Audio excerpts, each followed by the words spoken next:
аудитын газраас нэг асуулт байна. Санхүүгийн тайлангийн аудитоор бид нэр 3 төрлийн дүгнэлт өгч байгаа тийм ээ. Зөрчилтэй, хязгаарлалтай, зөрчилгүй гэдэг. Төрийн аудитын тухай хуульд 2020 онд хийсэн нэмэлт өөрчлөлтөөр хязгаарлалтай дүгнэлтэнд хариуцлага тооцдог байсныг болиулсан. Тэгээ өнөөдөр манай төрийн албан агчдын дунд ч тэр ард иргэдийн дунд ч тэр ялангуяа төрийн өндөр албан тушаалтнуудын дунд аудитын дүгнэлтийн энэ одоо нэршил, томьёолол за түүний үр дүнгээр авч хэрэгжүүлэх арга хэмжээний талаар ойлголтын зөрүүнүүд нэлээдгүй яваад байна. Тэгэхээр энэ талаар үндэсний аудитын газрын зүгээс тодорхой нэг тайлбар хэлээд өгч. Аудитын бас олон улсын стандарт гэж нэг юм байдаг шүү дээ. Тухайн үйл ажиллагааны одоо хамрах хүрээнд шалгах боломжгүй эсвэл шалгах нөхцөл бүрдээгүй байх юм бол тэр хүрээгээр хүртэх хязгаарладаг. Тэгээ тэр нь өөрөө мөнгө төгрөг идээд дуудсан гэсэн асуудал байх юм уу? Энэ тал дээр бас нэг тодорхой мэргэжлийн үүднээс тодорхой ойлголт өгч гэдэг ийм асуулт хүсэлт байна. За нийгмийн бодлогын байнгын орооны эрхлэх асуудлын хүрээний төсвийн ерөнхийлөн захирагчдын 2024 оны гүйцэтгэл орж ирэхэд энэ барилга байгууламж тоног төхөөрөмж дээр нийтдээ 171 ажил жагсаагдсан байна. Тэгээ энэний 29 нь үндсэндээ гүйцэтгэл нь тэг огт гүйцэтгэл гараагүй гэсэн үг. Тэгээ энэ 29 ажлын 10 нь гэрүүл хөдөлмөр нийгмийн хамгааллын яам, 19 нь эрүүл мэндийн яамных байна л доо.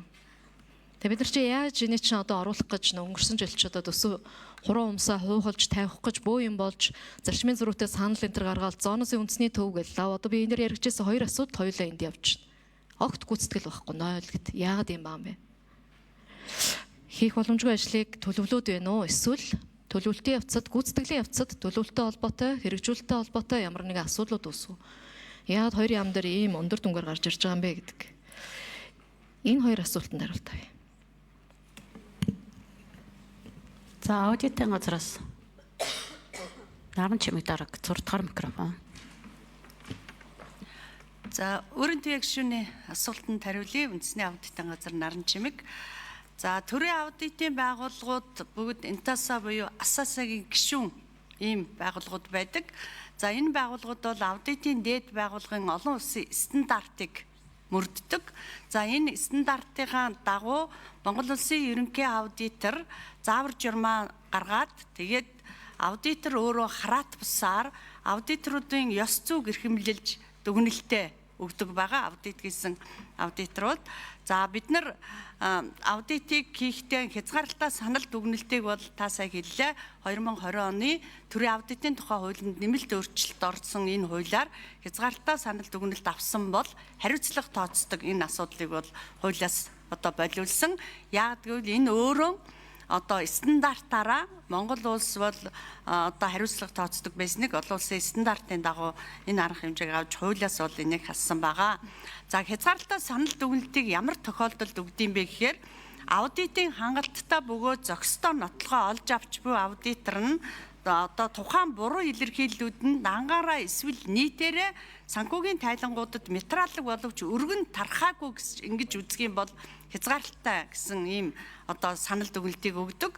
За дөрвөн дүгнэлтийн маань хуулиар сөрөг дүгнэлт авсан бол хариуцлага тооцох санал дүгнэлтийг албан шаардлагыг томилдог эрх үхийн албан тушаалтанд нь хүргүүлж байгаа.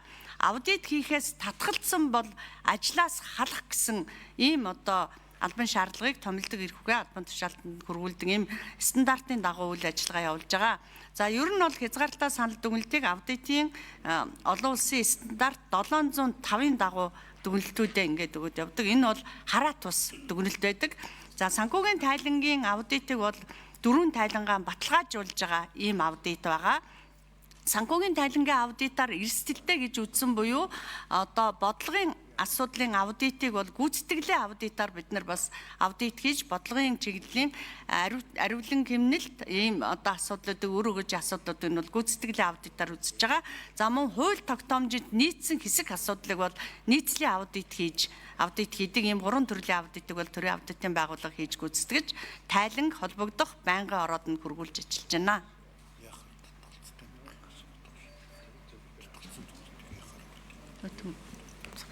За эрүүл мэндийн сайд Чимбүрэн хариулна. За өөрөнтэй гишүүний асуултанд хариулъя. За бид одоо үйл ажиллагааны зардлаас бас нэлээдгүй хэмжээний санхүүжилт хасагдсан байгаа 33 тэрбум төгрөг. За энэ дотор бол одоо нийгмийн эрүүл мэндийн тусламжтай холбоотой нэлээдгүй ажлууд. Тэр дотроо халдвар төвчний тандалт судалгаа за хэрвээ халдвар төвчин гарах юм бол эмийн нөөц хангамж ямар байх вэ? За мөн захим шилжилттэй холбоотой лабораторийн шинжилгээ шинжилэлт за эмнэлэг зүүн эмийн одоо салбарын одоо шинжилэл захим хөтөлбөр энэ гэсэн нэлээдгүй олон за тухайлбал одоо орчны эрүүл мэнд дээр гэхэд л одоо 1.2 тэрбум гэсэн асуултсан байх жишээний гэл яриул их олон зүйлүүд байна. Тэгээд одоо энэ болгоныг нөгөө хэмнэлтийн хуулиараа хасагдсан буцаагаад тавих боломжгүй ч гэсэн бид бас дараагийн одоо санхүүжилт энэ тодглын дараагаар энэ дутагдж За гэрүүл хөтөлбөр нэм хамгааллын яам. Абакер. За 3 дахь тодорлох юм. Түрүүнийхээ 2 сайдаас суусан асуулт. За. За тодруулга өөрийн туяа гişүү. Нөгөө буруу ойлголт явчих шиг болох юм. Бид нар ч нөгөө 24 оны гүйцэтгэл хэлэлцээд байгаа шүү дээ. Тэгээ 25 оны төсвийн тодтгол биш л дээ.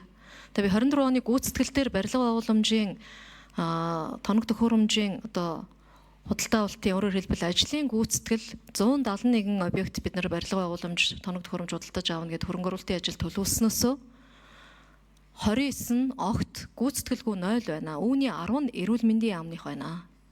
Биш 10 нь гэрүүл хөдөлмөр нийгмийн хамгааллын яамных байна. 19 нь эрүүл мэндийн яамных байна. Энэ яагаад 0 гүйцэтгэлтэй өнгөрсөн жилийн гүйцэтгэл гарчваа л гэдгийг асуудаг. За 3 дугаар микрофон Виктор дарга. За өөрийн төв гишүүний асуултанд хариулъя. Өнгөрсөн онд хөдөлмөр нийгмийн хамгааллын сайдын багц нар нийт 48.7 тэрбум төгрөгийн хөрөнгө оруулалтын улсын төсвийн хөрөнгө санхүүжилт батлагтаад 35.4 тэрбум төгрөгийн гүйцэтгэл гарч 72.4%-тэй дууссан байна. За 10 төсөл арга хэмжээний санхүүжилтийг бол тухайн санхүүгийн жилд санхүүжүүлж амжаагүй байна. Үүнд бол одоо барилга шилжиж байгаа улаан донд амжсан 4 барилга 6 тоног төхөөрөмжийн ажил бол ингээд тухайн үед ондоо гүйцэтгэлээ санхүүжүүлж чадаагүй байна.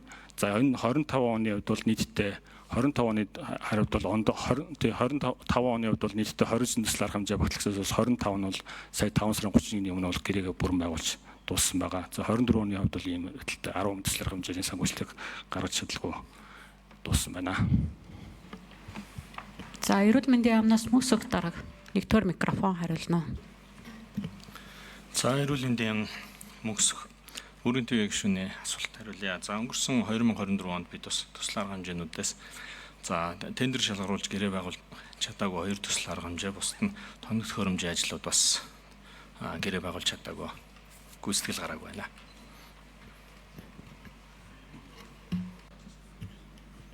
За тодрол за Абакер сайд хариулна. За өнгөрсөн оны гүйцэтгэлтэй холбоотой ерөнхийдөө шин цаглбар руу шилжээ 5 сарын 31-ээр үндсэндээ сонгон шалгаруулалтанд зарлагдаад тендер юм зарлагдаад гэрээ контракт нь хийгээгүй бол автомат татах хуулийн хэмнэлтийн хуулийн 13.1-1 дээр хийгээд өгчихсөн байгаа. Үүнтэй холбоотой ер нь салбар болгон дээр зөвхөн одоо яам одоо эрүүл мэндийн яам гэдэг чинь манай гэр бүл хөдөлмөр нийгмийн хамгааллын яам гэхээс илүү улсын хэмжээнд татагдсан зүйлүүд байгаад байгаа өөрөнтэй гишүүнэ. Тэгээ одоо энэ өнгөрсөн 24 оны 124-р улсын хурлын даргын захирамжаар батлагдсан ажлын хэсэг гараад ажиллаад явж байгаа. Ер нь энэ манай төсвийн цаглбарууд зөв явж байгаа мó? Улирлын чанартай бүтээн байгуулалтууд хийгддэг учраас одоо зам барилгын ажлаа бид нар хэдий зарлах хэвээр. За тоног төхөөрөмжтөр бид нар яг 5 сарын 31-ээр тасалбар болгох нь ер нь хэр зохимжтой юм бэ гэдэг асуудлууд бас яриад явж байгаа. Энэ хуулийн хүрээнд улсын хэмжээнд нэлээд төсвүүд буцаад татагдчихад байгаа. Бидний ажлын хэсэг дээр бас цаглбаруудаа бас харах юмнууд бас байна. За өөрийн туяа гишүүн тодтгол хийнэ. Гэхдээ яамны дарганараа энэ эсвэл биднэрт өөр материал тарааж өгч байгаа юм уу? Ингээд нөгөө ажлынх нь нэрээр заагаад өгсөн материалаас хараад асууад байгаа шүү дээ. Эрүүл мэндийн яам жишээлх юм бол 19 ажил дутуу байна гэхээр одоо 2 л ажил байгаамаа. 2 нь л бус нь бүгдөө тоног төхөөрөмж гэдэг юм. 2 нь барилга гэдэг. Гэтэл тэр чинь 2 нь тоног төхөөрөмж худалдаа авалт бус нь дандаа барилгын ажил шүү дээ. Гэрүүл хөдөлмөр нийгмийн хамгааллын яам 4 нь барилгын ажил гэдэг ах, энэ чинь 8 барилгын ажил байна шүү дээ. 2 нь л тоног төхөөрөмж байна шүү дээ. Тэгээд 0 гүйцэтгэл гэдэг чинь ерөөсөө юу ч хийгээгүй байгаа байхгүй юу? Тэг хийхгүй бол төлөвлөж яах юм бэ? Баахан хамтын байрнууд байна. Гэр бүлийн төвийн барилгууд байна. Эрүүл мэндийн ам дээр зоонцын үндэсний төвийн барилгууд байна. Эрүүл мэндийн төвийн барилгууд байна. Өвөр хангаа хайрхан дулаа Батүлдсэн энтер гэдэг барилгууд байна.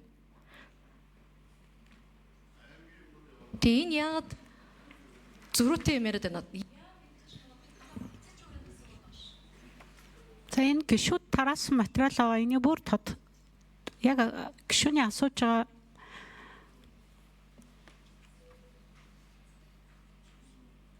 энэ жагсаалтын дагуу яагаад 0 бэлтээ байна? За мөх цол дарааг хариулах 4-р микрофон. Тийм. Өрн жигшүүний асуултанд хариулъя. Мөх цол байна.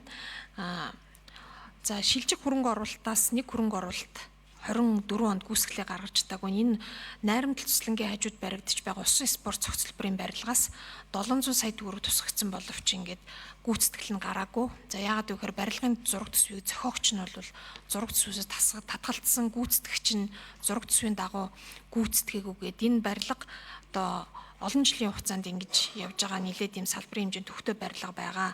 За мөн буянт хотхон хүүхдийн цэцлэнгийн өвлийн байр 250 ортой Өмнөговь аймгийн 70 задгад сумд 500 сая төгрөг тусгагдсан боловч за энэ зураг төсөв байхгүй гэдэг шалтгаанаар энэ хэд хэдэн барилга байгууламжууд баригдаагүй шалтгаан ихэвчлэн 24 онд шинээр төсөв тусгагдсан. За одоо барилгын зураг төсөөгүй, за тендер зарлаад оролцогч ороогүй, за шаардлага хангасан оролцогч ороогүй гэх мэт ийм шалтгааны улмаас 10 төсөл арга хэмжээ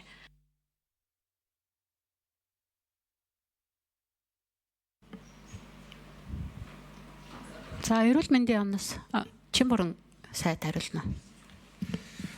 За ерөн энэ гүйцэтгэлтэй холбоотой зөв төлөвлөлт за магадлал идэвхжлэгдсэн зураг төсөвтэй байж аливаа төслүүд орж ирэхгүй бол зүгээр одоо дураараа баахан төсвүүд ороод ирдэг, ажлууд ороод ирдэг. Тэгээд тэр нь хэрэгжих боломж байхгүй. Тухайлх юм бол одоо дулааны хүүсээр захилгааны хүүсрээс ахуулаад л тийм учраас ерөн бид бас энэ төсөв батлахтаа бас энийг бас анзаарч нөгөө сангийн яамны тавьж байгаа шаардлагын дагуу асуудлууд нь яг шаардлага хангаж гэнэ үү энэ төр гэдэг дээр бас нилээдгүй хяналт тавьж явахгүй бол ингээд тодтоход оруулж ирэнгуутаа баахан төсөв тавьчаа тэр нь биелэхгүй дараа нь ингээд биелэхгүй ажлууд нь тухайн салбарын одоо үйл ажиллагаа доош татдаг явдлууд бол ер нь жил болгон л ажиглагдаад байгаа. Тийм учраас одоо бид 26 оны төсөв хийхдээ бас энэ дээр хатуу чанга эрүүл мэндийн яамч өөрсдөө анхаарч нэмэлтээр орж иж байгаа хөтөлбөрүүд дээр төслүүд дээр сангийн яамны тавьж байгаа шаардлагын дагуу тэр шаардлагуудыг нэлээд тийм чанга тавиад